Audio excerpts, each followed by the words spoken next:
নিঃশব্দের একটি রাত। সবার অগোচরে মহাসড়কে ছুটে চলছিল দুটি পণ্যবাহী ট্রাক। কিন্তু মুহূর্তের এক ভয়াবহ সংঘর্ষে থেমে গেল একটি পরিবারের স্বপ্ন, নিভে গেল এক ট্রাক চালকের জীবন।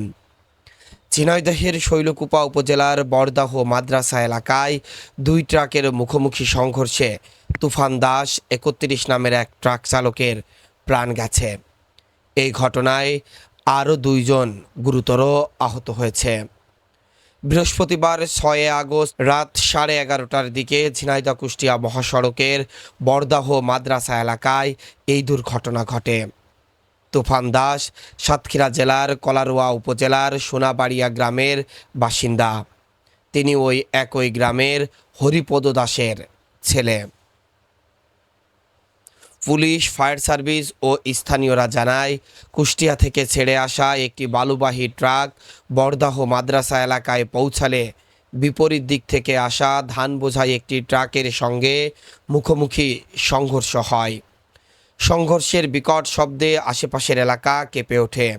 দুমড়ে মুচড়ে যায় ট্রাক দুইটির সামনের অংশ। বালুবাহী ট্রাকের চালক তুফান দাস কেবিনের ভিতরে আটকা পড়ে যান।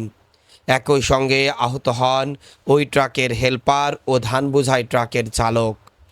খবর পেয়ে শৈলকুপা ফায়ার সার্ভিসের উদ্ধারকারী দল দ্রুত ঘটনাস্থলে পৌঁছে আহতদের উদ্ধার করে শৈলকুপা উপজেলা স্বাস্থ্য কমপ্লেক্সে পাঠায়।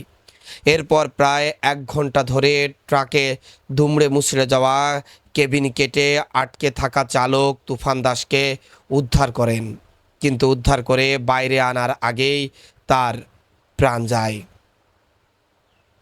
শৈলকুপা ফায়ার সার্ভিসের ভারপ্রাপ্ত স্টেশন অফিসার মহিউদ্দিন জানান, রাত 11:35 দুর্ঘটনার খবর পেয়ে দ্রুত সময়ের মধ্যে ঘটনাস্থলে পৌঁছে উদ্ধার অভিযান শুরু করা হয়।